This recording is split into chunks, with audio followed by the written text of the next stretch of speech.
Hey, I'm Amanda. I'm a working actor in New York City, and I just completed a musical workshop, and I thought I would share some takeaways. Now, I always come in as prepared as possible, which means being familiar with the show, and in this case, being familiar with the music. But something that I learned in this particular case is not only being familiar with the music, but being able to work off of both audio or sheet music. I tend to be a bit of a sight singer, so I tend to rely pretty heavily on that, but in this case, we were actually going off of our most current version in the demos. So learning harmonies definitely was more of an ear training thing than a sight reading thing. Another thing that was really interesting actually was that after the first day of rehearsal, I didn't need melatonin to sleep. I just passed out. And it made me think a lot about what my typical day-to-day looks like and why I was so tired. Being completely focused on one specific task for the whole day required more focus from me, and I was on my phone a lot less, of course, because you're in the room. It made me really think about why I wasn't sleeping so well, and I might have to make some changes to how much I'm on my phone in the future. The other unique thing about this workshop was that the material was a bit heavier than some of the other workshops that I've been a part of, which have been more musical comedy style.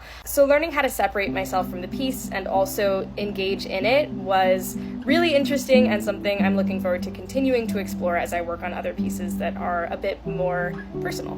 The last thing I'll say is just practicing gratitude. Obviously, I'm so grateful to be in a position where I can even go to this workshop to participate in it. These were very full days that I was in the room, and I was so grateful to be in such great company. It goes by Annabelle Dinda, by the way. You should check her out. Her harmony work is ridiculous, and the people that she cast with her producer Julia were just so lovely and so great to be in the space with.